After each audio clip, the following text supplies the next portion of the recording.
For many years, the Pathfinder sat just underneath the Patrol, sort of that intermediate gap between a mid-sized SUV to the large-sized SUV, because I guess you can kind of consider this kind of the best of both worlds, because it does seat up to 7 people, 8 if you're lucky.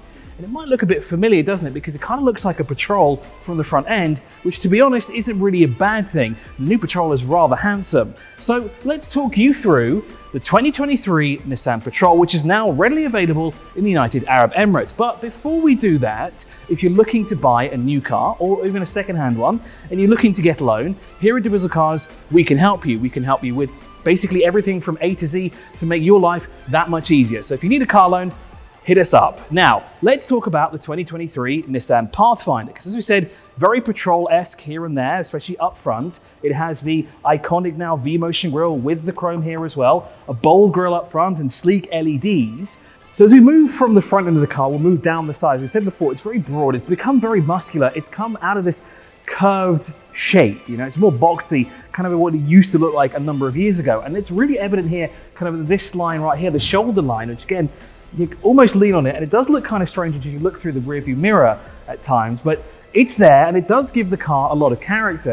As we make our way now to the back of the Pathfinder here, again, it comes into its own element when it comes to styling, because again, it has its very own unique shape. We've got massive lettering to Pathfinder here, but you of course want to know how the boot actually opens. Well, as always, there are 3 ways to open it. We've got the button down here, we have the interior button that you can press, or you could do it from the key fob. Now, I don't feel like opening it myself, so I'm going to tap the key fob and it opens all by itself. Fantastic. Kind of like every car almost now in production to this day. However, the Pathfinder has a little trick up its sleeve. I don't have to faff around with doing this with my feet or anything like that, although it does work. What I can do though, is I'll reopen the boot. I'll do it manually this time as well, just to show you that it does do it that way too. So up it goes. What you can do as well is that you can close the boot from your key fob. So if you're a little bit further away from the car, hold it and down it goes.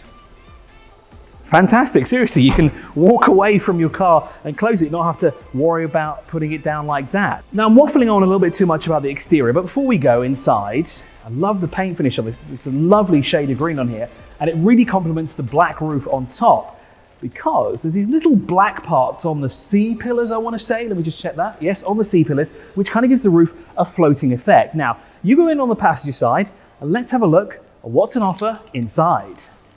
And now probably one of the parts you've been waiting for, the interior of the Nissan Pathfinder. This is of course the 2023 shape still, and it is absolutely stunning inside. There is so much room inside of this car. And I'm not just saying that because it is humongous. There is actually, surprisingly enough, a lot of space inside this car. We've got 3 rows of seating, 2 in the front, 3 in the middle, and 3 in the back. So it's actually an 8-seater, this car here. So again, plenty of space for you and your family. But let's take a look at what it's like inside, shall we? Let's take a seat. So I'm gonna squeeze my way in, and now I'm comfortable. I'm very comfortable inside this car. You know, there is a lot of room inside here to sort of spread out, and of course I have my memory seats here as well. I've got a leather wrapped multifunction steering wheel in front of me with plenty of options, including the Pro Pilot, which is very, very useful for safe driving on the roads here. And then of course I've got a digital display in front of me, which is high definition, which is fantastic to see in a Japanese car. And the center console, it is very clean here.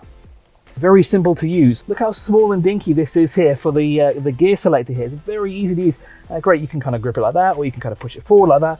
Many ways to use it. Cup holders, mandatory. You've got a little phone holder. But best of all, a wireless charger down here. It's massive as well, so it will fit your iPhone too.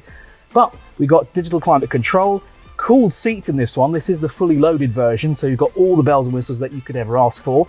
Again, you have a high definition screen here in front of you with navigation, Apple CarPlay, Android Auto, navigation, and anything else that you could desire on a touchscreen. And again, look how crisp and clear this system is. It's wonderful. But of course, to open up the cabin more, we have the moonroof that spreads from the front to the back. Now, speaking of the back, let's go check out the rear seats. And now we take a look at the second bench. And of course, we'll take a look at the third bench in a minute.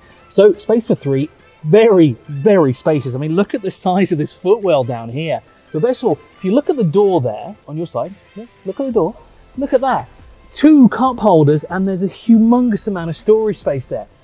This car is huge wherever we look, but I've got to say though, despite it being that huge on the second row, the third row, if I'm honest, is a little tight. But I guess for the wee ones, it's okay.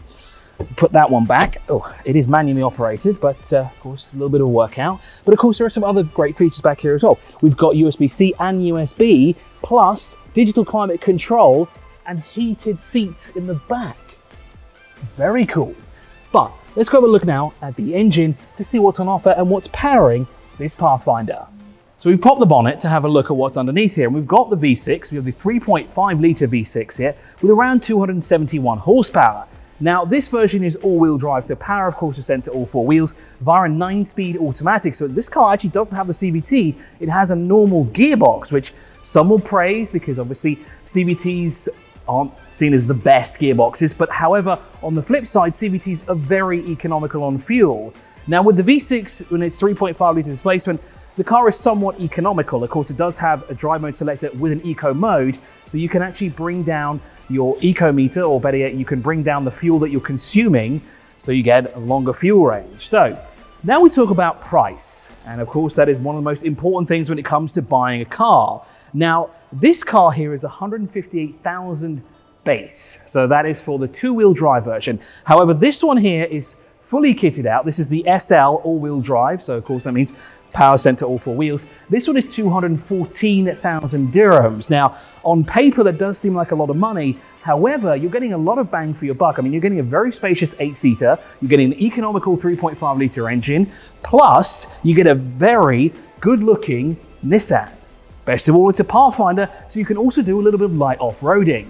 And as we said before, if you're looking to get a car loan for a new car, of course, you can check out dubizzle Cars. We'll be more than happy to help you out on your car buying adventure. And of course, it is the easiest way to buy a car. But I would say this is a definite winner in the segment. It is, as we said, spacious, comfortable, great options, and of course, a fantastic engine with a 9-speed automatic gearbox. So I want to hear from you what you think of the new Pathfinder.